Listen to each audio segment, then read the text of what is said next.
فقراء کہتے ہیں غریب لوگوں کو، اور مہاجرین کہتے ہیں ہجرت کر کے آنے والے لوگوں کو، جیسے مکہ سے مدینہ صحابہ ہجرت کر کے گئے تھے، یا آج کے دور میں بھی کچھ لوگوں کو، جیسے کشمیر کے اندر بڑا ظلم ہو رہا تھا تو کشمیر سے کچھ لوگ آزاد کشمیر میں آ گئے تھے، اب فلسطین میں اتنا ظلم ہو رہا ہے تو کچھ لوگ فلسطین سے ہجرت کر کے شام مصر کے علاقوں میں جا رہے ہیں، تو یہ کون لوگ ہیں؟ مہاجرین، ہجرت کر کے جانے والے لوگوں کو مہاجرین کہا جاتا ہے۔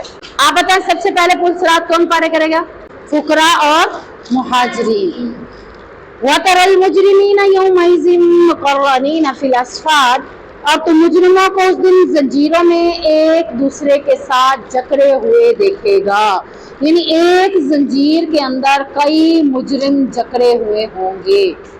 مثال کے طور پر بڑی سی زنجیر ہے، ایک کو پکڑ لیا، قید کر لیا، پھر آگے زنجیر، پھر دوسرے کو قید کر لیا، ایک ہی زنجیر کے کافی مجرموں کو پکڑا جائے گا۔ تو اس دن اللہ تعالیٰ نے مجرموں کی کیفیت بتائی، ہر ایک قسم کے مجرمین کو الگ الگ جمع کیا جائے گا، گانا سننے والے گناہگار ہیں ان کو الگ کیا جائے گا، شرک کرنے والے الگ کر دیے جائیں گے، نماز نہ پڑھنے والے الگ کر دیے جائیں گے، گناہ جھوٹ بولنے والوں کو الگ کر دیا جائے گا، کافروں کو الگ کر دیا جائے گا، مشرکوں کو الگ کر دیا جائے گا، یعنی ہر ایک ایک گروہ بن جائے گا، یعنی اس دن پتہ چل جائے گا کہ میں کون سے گناہ گار ہوں، اور اگر کوئی سارے ہی گناہ کرتا ہے تو ہو سکتا ہے کافروں کے ساتھ کھڑا کر دیا جائے، کافی سارے گناہ کرتے ہیں، ایک مسلمان ہے لیکن کرتا سارے گناہ ہے، تو اس دن کن کے ساتھ ہوگا؟ یہودیوں کے ساتھ، کافروں کے ساتھ، مشرکوں کے ساتھ کھڑا کر دیا جائے گا۔ ان کے ہاتھوں اور پاؤں میں بیڑیاں ڈال کر ان کی گردنوں کے ساتھ باندھ دیا جائے گا، یعنی ہاتھوں میں بھی بیڑیاں ڈالی گئی، پاؤں میں بھی بیڑیاں ڈالی گئیں، اور پھر وہ بیڑیاں گردنوں کے ساتھ اس کو لاک لگا دیا جائے گا، اور پھر انہیں کھینچ کر جہنم میں پھینک دیا جائے گا۔ یہ اللہ کی طرف سے اس دن ظالموں کا انجام ہوگا۔ سرابیلہم من قطران وتغشی وجوہہم النار، اس دن ان کی قمیض گندک کی ہوگی، یعنی یہ قیامت کے دن جب اٹھیں گے ننگے ہوں گے، لیکن اس کے بعد ان کو لباس عطا کر دیے جائیں گے، لیکن جو گناہ گار ہوں گے ان کی قمیضیں کیسے ہوں گی؟ گندک کی ہوں گی۔ اور وہ گندک کی قمیضوں کے بارے میں کیا آتا ہے کہ یہ ایسا کپڑا ہوتا ہے جو خارش کرتا ہے، الرجی کرتا ہے، جیسے آپ کہتے ہیں نا میں یہ سوٹ نہیں پہنتی، مجھے یہ الرجی کرتا ہے، خارش کرتا ہے، اور میں سکون سے بیٹھ بھی نہیں سکتی، الرجی ہو تو بندہ سکون سے بیٹھ بھی نہیں سکتا، تو یہ گندک کا لباس ایسا لباس ہوگا، ایسی قمیض ہوگی جو انسان کو تکلیف دے رہی ہوگی، عذاب دے رہی ہوگی، اور ان کے چہروں کو کیا کیا دیا جائے گا؟ وجوہ، یہ وجوہ کا مطلب چہرہ، ہم النار، ان کے چہروں کو آگ ڈھانپ لے گی، یعنی آپ کے چہرے آگ کے ساتھ، کن کے؟ ظالموں کے، اللہ تعالیٰ ہمیں ظالموں میں سے نہ بنائے، ظالموں کے چہروں کو آگ ڈھانپ لے گی، جیسے آپ کسی چیز کو ڈھانپتے ہیں، گلاس میں پانی ہے اس کے اوپر آپ نے ڈھکن رکھ دیا، وہ ڈھکن ہی بولا جائے گا نا، لیکن گلاس میں آپ ہیں اور آپ کو ڈھانپا کس سے جا رہا ہے؟ آگ کے ساتھ، اور یہ کون لوگ ہیں؟ ظالم لوگ۔ کیوں ڈھانپا جائے گا؟ کیوں ان کو قمیضیں پہنائی جائیں گی؟ لیجزی اللہ کل نفس ما کسبت، تاکہ جان لے ہر شخص کہ اس کا آج کیا بدلہ ہے، کون سے گناہ کرتا تھا اور آج کون سا بدلہ اس کو دیا گیا ہے، اور یہ بدلہ اس کو کیوں دیا گیا؟ ما کسبت، اس نے خود ہی یہ گناہ کیے تھے، اور ان کی گناہ کی سزا آج وہ پا رہا ہے۔ ان اللہ سریع الحساب، بے شک اللہ تعالیٰ جلد حساب لینے والا ہے۔ آپ صلی اللہ علیہ وسلم نے 4 کاموں کو جاہلیت کے کام کہے ہیں، دیکھتے ہیں کون سے ہیں۔ حدیث میں آتا ہے کہ نبی کریم صلی اللہ علیہ وسلم نے فرمایا میری امت میں 4 کام جاہلیت کے ہیں جنہیں وہ نہیں چھوڑیں گے، یعنی کچھ لوگ ہوں گے جو وہ اسے کر رہے ہوں گے۔ نمبر 1، حسب پر فخر۔ حسب کہتے ہیں جیسے آپ کہتے ہیں ہم شیخ ہیں، ہم ملک ہیں، ہم خواجہ ہیں، آپ کیا ہیں؟ تو پتہ ہے آپ کو؟ کسی کو پتا ہو آپ کون ہیں؟ مہاجر۔ آپ چلیں آج جا کے امی سے پوچھیے گا ہم کون ہیں، یعنی ہماری ذات، آپ پوچھیں گے ہماری ذات کیا ہے، سمجھ آ گئی ہے نا؟ تو یہ ذات جو ہے نا یہ ہے حسب، اور اس پہ لوگ فخر کرتے ہیں۔ مثال کے طور پر کوئی ملک لوگ بیٹھے ہیں نا اور ان کے سامنے شیخ بیٹھے ہوں تو کیا کہتے ہیں؟ شیخ تو کنجوس ہے، ہم تو بڑے ہی امیر ہیں۔ اب یہ انہوں نے کیا کیا؟ ملک نے اپنے اوپر کیا کیا؟ فخر کیا۔ اسی طرح کوئی خواجہ بیٹھا ہے ہم تو بڑے کھلے دل کے ہیں، وہ تو بڑا کنجوس ہے. یعنی کسی ذات کا مذاق اڑانا اور اپنی ذات کو فخر سے کہنا کہ ہم تو اس ذات سے ہیں، باقی سارے صحیح نہیں ہیں، ہم صحیح ہیں، تو یہ کیا ہے؟ فخر. اور اس پہ اللہ کے نبی صلی اللہ علیہ وسلم نے فرمایا کہ جاہلیت کا کام ہے. اللہ کے نزدیک کون بہتر ہے؟ جو سب سے زیادہ نیکیاں کرنے والا ہے. نمبر 2، نسب میں تانا زنی، یعنی حسب نسب ایک ہی چیز ہے. اب کسی کے حسب نسب پر تانا زنی کرنا، جیسے بھی میں نے بتایا نا، خود کو بہتر جاننا اور دوسرے کو برا بھلا کہنا، تو یہ کیا ہے؟ تانا دینا. یہ شیخ تو کنجوس ہے، یہ کیا ہے؟ تانا ہے. ٹھیک ہے نا؟ تو یہ بھی جاہل لوگوں کا کام ہے. جاہل لوگ یہ کام کرتے ہیں. اللہ کے نبی نے فرمایا جو کہ میری امت میں ایسے لوگ موجود ہوں گے.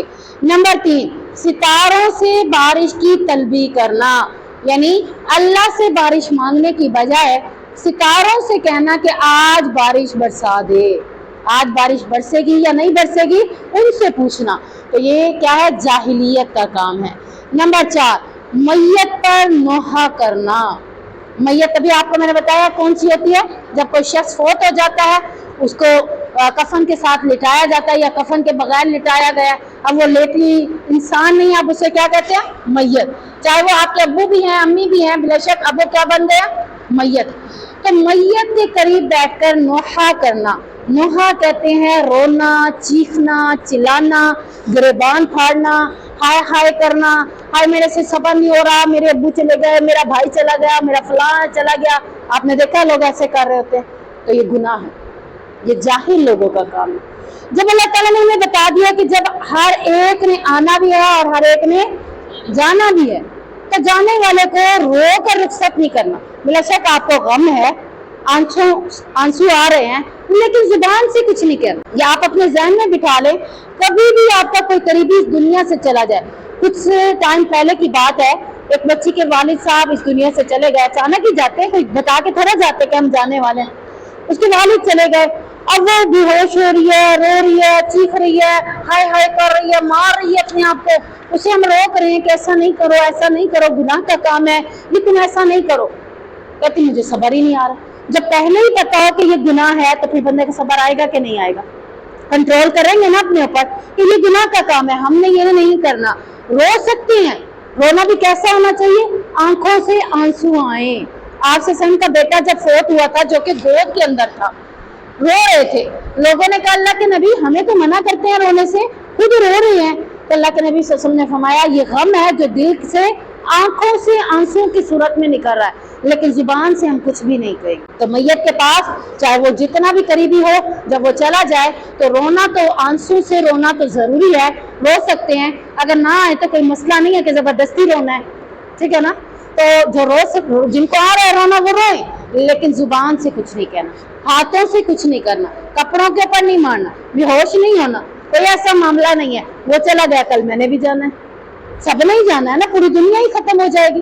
تو لہٰذا رونا نہیں ہے، یعنی آوازیں نکال کے ہائے میری تو فلانی چلی گئی، میں کیسے کروں، بڑی عجیب عجیب لفظ کہہ رہے ہوتے ہیں. بہت ہی زیادہ شور مچایا ہوتا ہے.